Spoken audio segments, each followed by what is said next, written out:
moi, le sexe se fait pas sans alchimie. Donc ça veut dire qu'il faut savoir repérer, moi c'est comme ça que je fonctionne, les points sensibles de chaque personne. Je repère, Comment je tu fais cherche, je cherche. Si je posais la question à 10 000 femmes, il est fort à parier que la 10 001e me donnerait une réponse inédite. C'est ça la magie de la sexualité. Chacune de mes invitées la vit à sa façon, seule et unique. Chaque sexe, chaque esprit. Alors, avec Aurélie, quand je vois son regard pétillant quand elle parle de son approche, de sa sexualité, c'est encore autre chose. Pourquoi est-ce que tu as accepté justement de participer à l'émission ? Tout simplement parce que c'est un sujet qui me touche beaucoup. Je trouve qu'en Guadeloupe, la sexualité des femmes n'est pas assez revendiquée. Ils ont fait de ça un sujet tabou. Et d'autant plus, mon orientation sexuelle fait que ce sont deux sujets qui me tiennent vraiment à cœur. J'ai accepté tout de suite. Ok, ben de toute façon, on est là pour en parler. Je me souviens, il y a eu des moments qui m'ont vraiment marqué quand on préparait l'émission. Et notamment le fait que tu me dises que ton corps te permettait d'avoir beaucoup de succès. Alors pour celles et ceux qui n'ont pas la chance de me voir. de te voir, oui. Est-ce que tu peux te décrire, s'il te plaît? D'accord, donc je suis petite de taille, je fais peut-être 1m59, négresse, et j'ai des formes, de belles formes. Voilà. Et des formes qui attirent donc beaucoup. Voilà, beaucoup. Et ça a toujours été un atout chez toi, ton corps? Oui, toujours. Tu te rappelles jusqu'à quand ça remonte? Ah, je ne me rappelle pas quand ça remonte, mais je sais que ça a toujours été un succès. Est-ce que quand tu as pris conscience que ton corps te procurait beaucoup de succès, est-ce que tu l'as utilisé pour séduire? Oui, j'en joue beaucoup. C'est-à-dire? C'est en fait, je sais que ça plaît. Donc comme je sais que ça plaît, je m'habille de façon à ce qu'on me regarde, ma gestuelle. Je fais en sorte, j'en joue beaucoup. Tu t'habilles comment? Sexy, pas vulgaire, mais sexy. Assez sexy. C'est quoi la différence, justement, que tu fais entre sexy et vulgaire? Alors, sexy, pour moi, j'estime que si je mets un décolleté, je peux pas mettre une jupe courte avec, ou un short. C'est soit l'un, soit l'autre. Quand tu dénudes une partie, c'est une, pas deux. À partir de deux, ça devient vulgaire. Et c'est pas bien d'être vulgaire? Non, j'aime pas. Enfin, après, chacun sa vie, quoi. Mais moi, je trouve pas que ça fait... Non. Faut laisser un peu de suspense. Si tu montes tout d'un seul coup, ça donne pas envie à la personne de découvrir ce qu'il y a sur les vêtements. Quand tu t'habilles, d'abord tu penses aux autres. Non, je pense à moi, à mon bien-être à moi, et ensuite je pense à eux. Et ça te fait quoi, toi, d'être regardé? Parce qu'au bout d'un moment, j'imagine que tu devrais t'habituer si ça fait des années. Je suis habituée, mais ça plaît toujours. Ça fait toujours plaisir de voir que tu plais. C'est intéressant. Même si c'est que pour ton corps? Bon, je vais pas mentir, il y a des fois où c'est perturbant parce que je ne sais pas exactement quand quelqu'un vient m'aborder, pourquoi elle vient m'aborder. Mais après, ça me pose pas de problème. Tu parlais tout à l'heure de ton orientation sexuelle. Tu te définirais comment? Bisexuelle. Bisexuelle. C'est-à-dire que tu es attiré par les hommes et par les femmes. Est-ce que tu dirais que c'est une attirance égale? Tu es autant attiré par les hommes, par les femmes? Alors honnêtement, égal non, parce que je suis un peu plus attirée par les femmes. En fait, je sais pas exactement, mais la femme en priorité. Je vais d'abord regarder une femme qu'un homme. Et tu as eu l'occasion d'avoir des relations plus souvent, que ce soit sexuel ou amoureux d'ailleurs, plus souvent avec des femmes qu'avec des hommes? Oui. Je vais juste revenir rapidement sur le corps. Tu aimes quand on te regarde, ça tu le disais. Est-ce que toi, tu t'intéresses au corps des autres? Oui. J'ai des critères. Donc, je regarde le corps. Oui, beaucoup. Quels sont tes critères? Fille ou garçon? Tiens, les deux. Mais les deux, tant qu'à faire. Bon, pour les deux, on a un point commun, c'est l'hygiène. Physiquement, quand je te regarde, il faut que tu ressembles à quelqu'un de propre. Ensuite, j'ai une préférence pour les personnes grandes de taille. Étant petite? Étant petite, évidemment. Je ne peux pas avoir quelqu'un de la même taille que moi. C'est pas possible. Grand et ni trop épais, ni trop mince. Ça doit être dans la norme. Waouh! Ouais. Mais c'est très strict tout ça. Ouais. Je sais. Mais les deux critères sont valables. Pour les deux, oui. Pour les deux? Oui. C'est-à-dire une femme grande aussi? Ouais, elle est plus grande que moi. En taille, ouais. Et en âge aussi d'ailleurs, mais en taille. Alors, en taille, pourquoi? J'aime bien, je trouve que je suis déjà petite. Ouais. Avoir quelqu'un qui est grand, ça me permet de lever les yeux au ciel pour la regarder. C'est dans ma tête, non, j'aime bien, je trouve que c'est mignon. Oui, c'est poétique. Et au niveau de la corpulence aussi? Oui. Et pareil pour les femmes, une femme, donc de quelle corpulence? Alors pour la femme, ça dépend du type de femme parce qu'il faut savoir que dans le monde gay, il y a ce qu'on appelle les garçons manqués et les féminines. Un garçon manqué, franchement, plus ça ressemble à un gars, plus ça m'intéresse. Et en fille, en féminine comme moi, plus petite par contre, là les critères changent, il faut qu'elle soit un peu plus petite que moi, ou bien de la même hauteur, très féminine, très féminine, et en forme. J'aime pas les os, donc en forme. Non mais c'est super strict. C'est super strict. Donc attends, donc j'essaie de récapituler. Alors si elle a un physique entre guillemets, enfin masculin, là ça sera. Ça se rapproche du critère des hommes, grand. Ouais. Voilà. Et qu'est-ce qui t'attire? Quelle différence tu fais justement entre deux filles, entre celle qui sera d'allure entre guillemets masculine et celle d'allure féminine? La masculine, c'est elle qui aura entre guillemets, le pouvoir sur moi. Pour moi, elle se rapproche d'un gars. Je réfléchis pas de la même manière quand j'aborde ou quand je fréquente, du tout. Et celle qui est féminine? Ben, elle est soumise à moi, du coup. Ah! Voilà. Donc il y a des rapports différents en fonction de la personne à qui tu seras. Mais là, est-ce qu'on parle de simple relation d'aventure, d'une nuit ou bien de quelques semaines? Ou de relations de couple? En féminine, c'est plus des aventures que de relations de couple. Ah ouais? Ouais. Et ça vient d'où cette distinction? Je sais pas, c'est moi, j'arrive pas. C'est au feeling. Voilà, mais même au feeling, hein, j'arrive pas. Toutes tes relations de couple, c'était avec des filles qui avaient une allure plus masculine. Voilà. Et tu t'es pas demandé d'où ça pouvait venir? Non. Les sentiments, ça compte pour toi? Ou parce que tout à l'heure tu disais que le corps c'était important, les formes et tout. Quelle est la place des sentiments dans tes relations? Ben déjà, oui, les relations de couple. Les sentiments comptent, mais je suis pas sentimentale du coup. Donc je prends beaucoup de temps pour m'attacher à quelqu'un. Mais les sentiments comptent, je vais t'apprécier, mais c'est vrai qu'il est plus facile pour moi de m'attacher à un garçon manqué. Je sais pas vraiment quelle est la raison, hein, mais c'est plus facile pour moi de m'attacher à un garçon manqué, de m'imaginer, de me projeter avec cette personne qu'avec une féminine. Une féminine, je vois ça plus comme un amusement, du coup. Quand tu seras dans une relation de couple, tu ne pourras pas être, si les sentiments sont présents donc, si tu es amoureuse, ça t'est déjà arrivé, être amoureuse. Une fois, ouais. Une fois. Parce que, tu as quel âge? 23. 23 ans, oui, bah, tu as le temps. Oui, tu as le temps. Tu as le temps de l'être quelques fois encore.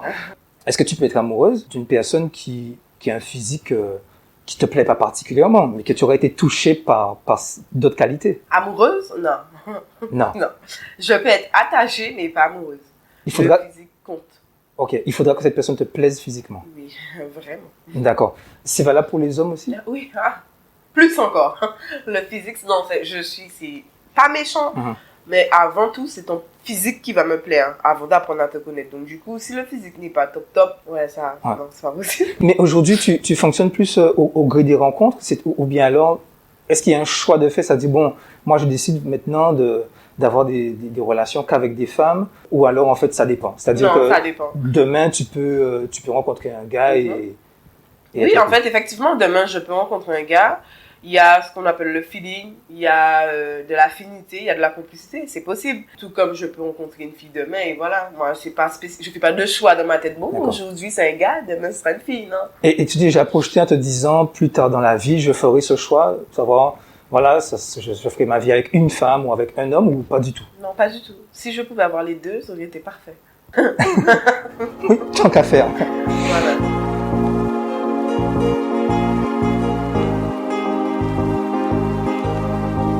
Alors, on va revenir un peu dans le temps. À l'époque, tu étais adolescente. Donc, tu disais que ta première relation intime, c'était avec un garçon. Et que vous étiez ensemble très tôt, Depuis d'ailleurs. 2 ans, ouais. Mais tu as commencé très tôt. 4e, 6e, 4e. 4e pour le premier rapport sexuel et tout. Mais vous étiez ensemble depuis... avant. Le sexe, pour toi, c'est quelque chose qui est arrivé très tôt. Comment tu expliques ça? Tu étais plus précoce? Est-ce que c'était pas une question taboue chez toi? Est-ce que vous en parliez librement? Donc, oui, chez moi, c'était pas du tout tabou. On en parle vraiment, vraiment très librement. Depuis très jeune. Oui, toujours. Après, le rapport a eu lieu tôt. C'est pas spécialement ce que j'aurais voulu. Moi, j'aurais préféré attendre un peu plus, d'ailleurs. Parce que tu avais 16 ans. Non, j'étais plus jeune, 4e. Ah, pardon, oula, oui. Plus jeune. Ah oui, pardon. Voilà. Ouais, donc... 14-15 ans. Ouais, voilà. Voilà. Du coup, moi, ça m'aurait pas dérangé d'attendre plus tôt, mais après, t'es un garçon, vous savez, les garçons, ça faisait déjà 2 ans. La personne voulait évoluer. D'accord. Tu es jeune, tu aimes, enfin, tu penses être amoureuse parce que c'est pas de l'amour. Tu fais des choses, mais après, moi, si ça tenait qu'à moi, j'aurais attendu un peu plus longtemps. À l'époque, est-ce que tu étais déjà consciente de cette attirance que tu avais pour les femmes? Oui. C'est arrivé très tôt. C'est arrivé très très tôt. Ouais. Et tu fantasmais déjà sur des femmes? Oui, je regardais, du moins. Ouais. Je me demandais comment ça se passait. Mais ouais, très tôt. Est-ce que tu l'as partagé à l'époque? Tu en as parlé? Non. À la famille ou des amis? Non. Il y avait un sentiment de honte? Pas de honte, mais comme je fais partie d'une famille religieuse, du coup, l'homosexualité, c'est quelque chose d'absolument tabou chez moi. Donc, du coup, en parler à cet âge, aussitôt. Et je savais pas, en fait, vraiment ce que je ressentais. C'est vrai que quand je regardais une femme, ça me perturbait un peu, mais je savais pas encore. J'étais un peu perdue, donc du coup, non. Mais c'est pas quelque chose que tu as vécu comme un traumatisme, pour autant? Non, du tout. Le sentiment de honte, le fait d'être pratiquante par ta religion, et en même temps avoir cette attirance. Ça, c'est un débat dont on parle souvent et tout, mais j'aimerais avoir ton avis là-dessus. Pour toi, c'est un choix, cette bisexualité? Est-ce qu'on choisit son orientation sexuelle? En tout cas, toi, personnellement. Moi, personnellement, j'ai pas choisi. C'est venu tout seul. Et au lieu de me brider, j'ai juste laissé les choses couler. J'ai vécu, en fait. Je me suis dit, qui tente à rien n'a rien, j'ai essayé. Si c'est ça, tant mieux. Si c'est pas ça, tant pis. Après, moi, je pense pas que ce soit un choix. En fait, tu le sens. Je sais pas comment expliquer. Tu ressens les choses. Dans tes tripes, quoi. Voilà, donc, ça se fait naturellement. Alors, naturellement, là, à 16 ans, tu as décidé d'aller en soirée. Exactement. Ces fameuses soirées privées. Est-ce que tu peux me dire comment c'était les premières fois? Quand tu arrives dans ce monde parallèle, je me souviens, quand tu en parlais, tu disais que c'était un monde à part. Comment est-ce qu'Aurélie était dans ce monde à part?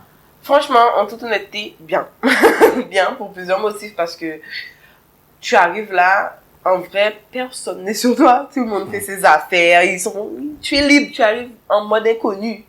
Après, c'est pas la même vie, parce que voilà, les gens ne sont pas sur toi, tu t'amuses bien. C'est juste que bon, faut avoir l'ouverture d'esprit, parce que quand tu arrives, tu vois des choses que t'as pas l'habitude de voir en règle générale. Mais après, non, c'est mieux. Moi, ça m'a pas posé aucun problème. Au contraire. Et justement, c'est quoi ces choses que tu n'avais pas l'habitude de voir? Par exemple, en temps normal, moi, c'est un constat que j'ai fait, c'est qu'avant de commencer à fréquenter des filles, je voyais pas beaucoup de lesbiennes ici, en Guadeloupe. Voilà, c'est une fois que je suis rentrée dans le milieu, j'en ai découvert des centaines. Donc voilà. En temps normal, c'est pas des choses que tu vois. Et il faut être prêt. Et toi, tu étais prête? Ah oui. Et tout à l'heure, quand tu disais au contraire, c'est-à-dire, t'es un monde de liberté? Voilà. Sans limite? Voilà. Et alors, Aurélie était comment, sans limite? En fait, moi, je suis en règle générale, ça colle pas vraiment. J'ai 2 traits de personnalité, c'est que je suis timide et en même temps, je suis extravertie. Donc, ça colle pas. Donc, quand je suis arrivée la première fois, j'ai plus observé le lieu. Après, les autres fois, j'ai suivi le mouvement. J'ai suivi la cadence. Après, ça dépend des soirées, parce qu'il y a différents types de soirées. Il y a soirée, et il y a des soirées un petit peu plus mouvementées. Alors, c'est quoi une soirée mouvementée? Alors, la soirée mouvementée, ça se fait sur invitation. Il faut être invité. En général, il y a des stands de sextoy. Il y a des chambres. Voilà. C'est un terrain de liberté. Et toi, tu étais à l'aise dans ce terrain de liberté? Oui. Quand toi, tu vas dans ces soirées, est-ce que tu es à la recherche de l'amour ou alors tu sais que tu pars pour t'amuser? Non, je pars pour m'amuser. Vraiment? Clairement. Non. M'amuser. Et t'amuser, donc ça veut dire rencontrer des filles et prendre votre pied, quoi. Voilà. Faire de nouvelles connaissances. Autre chose qui m'a interpellé, c'est ton rapport à la fidélité. Quel problème que tu as avec la fidélité? En vrai, en vérité, je n'ai pas de problème avec la fidélité. Je peux être fidèle, Mais en fait, avec moi, c'est tout ou rien. C'est-à-dire qu'il faut que je ressente aucun manque. Que ce soit physique, que ce soit affectif. Dès que tout est coché, ça va bien se passer. Mais il ne faut pas me laisser une petite brèche, en fait. Parce que à ce moment-là, je m'as laissé une porte ouverte. Je veux regarder quelle autre porte qui est ouverte, tu vois. Après, pour moi, l'infidélité, c'est pas un sujet tabou. Enfin, je sais pas, les gens font comme ils en font des tonnes, mais en vérité, tout le monde est infidèle. Donc, au bout d'un moment, moi, je me prends pas la tête sur ça. Donc, ça aurait été bien que... Voilà. Et donc, toi, tu le dis d'emblée. Oui, ben, je préfère prévenir. Au moins, c'est sûr. Et donc, même si tu es dans une relation officielle et tout, toi, tu as cette honnêteté de dire, ben écoute, je peux aller coucher avec d'autres personnes. Exactement. Après, je préfère être avant déjà d'être en relation sérieuse. La personne le sait en fait. Parce que quand j'apprends à faire connaissance avec quelqu'un, c'est la première chose que je dis, c'est que je peux être fidèle, mais faut t'attendre qu'un jour je veux venir et te dire que je veux aller ailleurs. Voilà. Est-ce que c'est vrai qu'il y a plus de tentations dans le milieu gay? Ah oui, c'est vrai. C'est vrai. Oh là là. C'est vrai. Parce que, en fait, c'est compliqué. Surtout quand tu viens d'arriver. Hein. Quand tu es déjà là depuis longtemps, tu as déjà fait le tour. Passe. Mais tu vois, c'est. Comment dire? Une viande fraîche qui vient d'arriver, tout le monde veut manger. Donc. C'est vécu vraiment comme ça? Ouais. C'est chaud. C'est compliqué. Mais après, bon. Chaque personne a sa façon de faire. Mais c'est vrai qu'il y a. Et toi, la tienne? Toi, c'est pas quelque chose qui te dérange d'être vu comme une viande fraîche qu'on a envie de manger, pour reprendre tes propos? Si ce sont des bons mangeurs, ça me dérange pas. De bons produits, ça me dérange pas. Est-ce que tu as des tabous pour autant? Non. Ou alors c'est vraiment sans limite? J'ai pas de tabou, c'est sans limite. C'est-à-dire? J'ai pas de tabou, il y a rien qui me dérange. Je fais d'aucun sujet un sujet tabou. Tout. Non, je parle pas de sujet, je parle de pratique. Ah, de pratique? Ouais, peut-être. En pratique, mon seul tabou, je pense, c'est les animaux, mais sinon, c'est tout. C'est tout. Sinon, je suis ouverte à toute proposition. Dans la vie, il faut essayer, faut pas mourir con. Est-ce que tu as déjà été jugé pour ça, pour autant? Même dans le milieu, je veux dire, gay. Alors, juger, je sais pas, parce que bon, les jugements se font pas spécialement face à moi. Donc voilà. Après, je sais que ma façon d'être peut déranger certaines personnes, comme d'autres personnes puissent aimer. Mais après, moi, sincèrement, la vie des gens, j'en passe. Hein. C'est ma vie, je vis ma vie comme je veux vivre. Donc,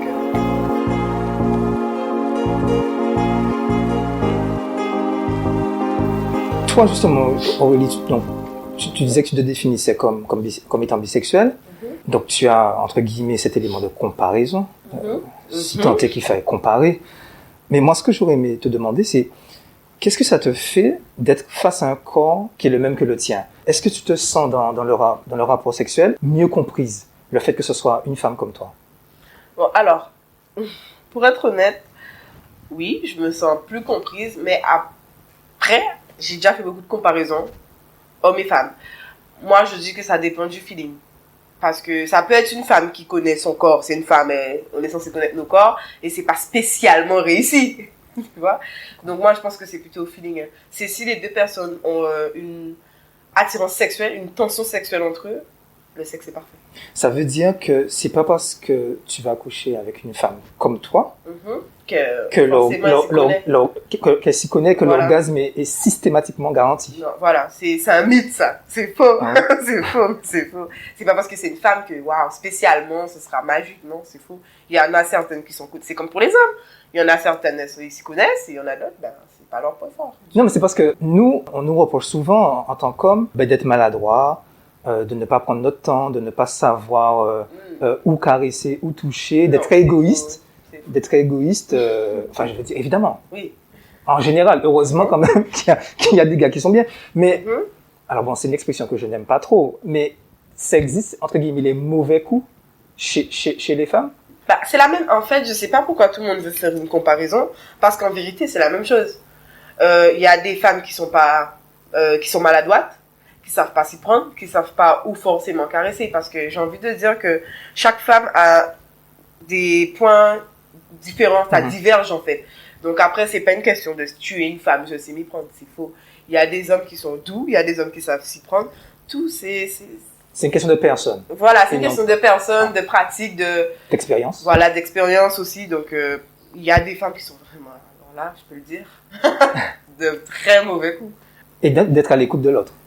Voilà. Est-ce que toi, tu es à l'écoute de l'autre? Oui. Pour moi, en fait, pour moi, le sexe se fait pas sans alchimie. Donc, ça veut dire qu'il faut savoir repérer. Moi, c'est comme ça que je fonctionne. Les points sensibles de chaque personne. Je repère. Comment tu fais ça? Je cherche. Je joue. Je joue. C'est simple. Dis-moi, c'est ça. Pour moi, je joue, c'est-à-dire que, bon, si on est sur le point d'avoir un rapport, c'est que on est proche. Donc, dans la proximité, je vais passer ma main à certains endroits, évaluer tes réactions. Et après, je verrai sur le feu de l'action si ça passe ou si ça casse. Mais pour moi, c'est une étude. J'étudie quelqu'un. Waouh! Oui.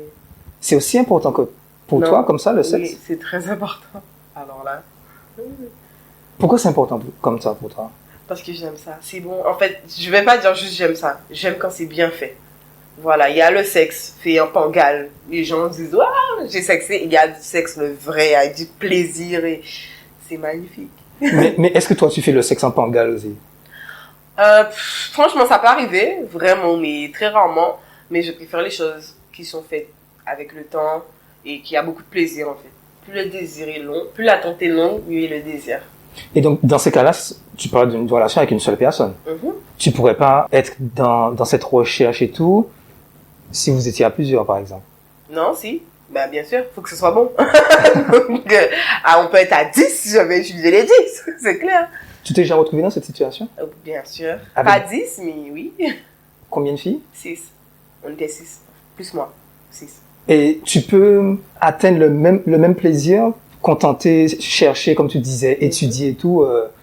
Oui, mais 6 en fait, personnes, c'est... Oui, je parle du principe... Bon, les 6... Comment expliquer? Les 6 personnes avec qui ça s'est passé, c'est 6 filles qui, en gros, étaient toutes sur moi. D'accord. J'ai fait un rassemblement général, c'est tout. C'était pour aller plus vite et perdre moins de temps. Donc, ça veut dire que j'ai déjà été proche de chacune d'entre elles. Donc, j'ai lu le dossier. En fait, pour moi, j'étudie le dossier avant de passer à l'action. Donc, voilà. C'est une étude de dossier. Voilà.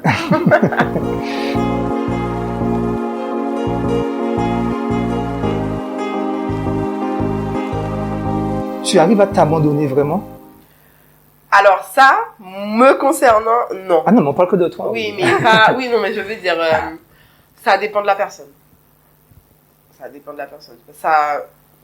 Pour que je puisse m'abandonner, il faut vraiment que la tension sexuelle soit au maximum. Sinon, c'est un petit peu compliqué. Dans ces moments-là, est-ce que pour toi, la relation, que ce soit avec un homme ou avec une femme, ça va apporter une différence? Je m'explique.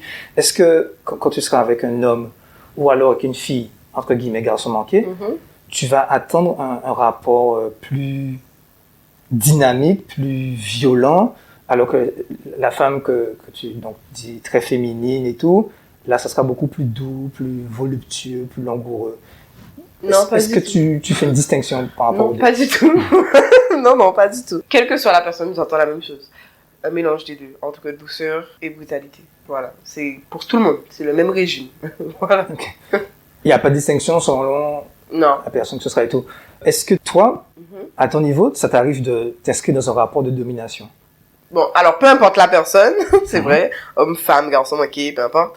Mais c'est vrai que je suis plus de la domination avec une féminine qu'avec les autres. Mais en fait, je suis dominatrice. C'est juste qu'avec la féminine, c'est plus souvent. Voilà.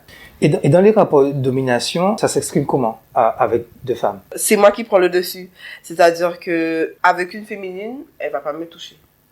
Ça commence comme ça. Ça veut dire que c'est moi qui prends les choses en main. D'accord. Et c'est moi qui prends les choses en main. Donc la féminine ne va pas me toucher. Avec la garçon manqué, bon, c'est clair et net et précis qu'elle va me toucher. Mais je serai plus entreprenante. Au bout d'un moment, c'est moi qui vais faire les actions. Et pareil avec le garçon. L'utilisation de sextoys est obligatoire entre non, femmes? Alors là, c'est pas obligatoire du tout. ça dépend. Enfin, moi, me concernant, j'ai longtemps pratiqué sans sextoy et ça m'a jamais dérangé. Après, il est vrai que c'est bien. Ça apporte un plus. Enfin, pour moi, en tant que bisexuel, ça apporte un plus. Mais c'est pas obligatoire. Hein. C'est pas indispensable. Tu t'en passes aisément? Ah oui, vraiment. Sans problème. Tu pourrais donc faire ta vie avec une femme, oui. et ne jamais en utiliser. Oui. En parlant de faire ta vie, tu faisais cette distinction entre la fille garçon manqué Et la féminine? Ouais, par rapport à la famille. Mhm. Construire une famille. Tu te projetais plus? Avec la garçon manqué? Ouais. Oui, ben en fait, c'est pas juste construire une famille, c'est juste que la féminine, je me projette pas du tout avec. Moi, c'est un amusement, on va s'amuser, et après, amusement fini, tout le monde rentre chez soi. Mais la garçon manqué, je vais aller plus loin, c'est-à-dire je vais m'imaginer en foyer, construire une famille, vivre ensemble, c'est pas la même, je sais pas, c'est pas la même chose. Et c'est un désir que tu as ce désir de maternité? Oui, homme, femme, je veux. Une nouvelle rencontre. Une nouvelle expérience. J'apprends. Et ça, c'est super enrichissant, car super instructif. Aurélie a 23 ans. Âge de la fraîcheur. Certains diront de l'insouciance. Moi, je dis de la liberté. Merci Aurélie pour ce moment. Interroger des femmes en tant qu'homme, non, ce n'est pas facile. Mais c'est terriblement stimulant intellectuellement. Merci de votre fidélité. On me dit que vous êtes de plus en plus nombreuses et nombreux. Donc, continuez de partager car on ne jouit bien que de ce que l'on partage.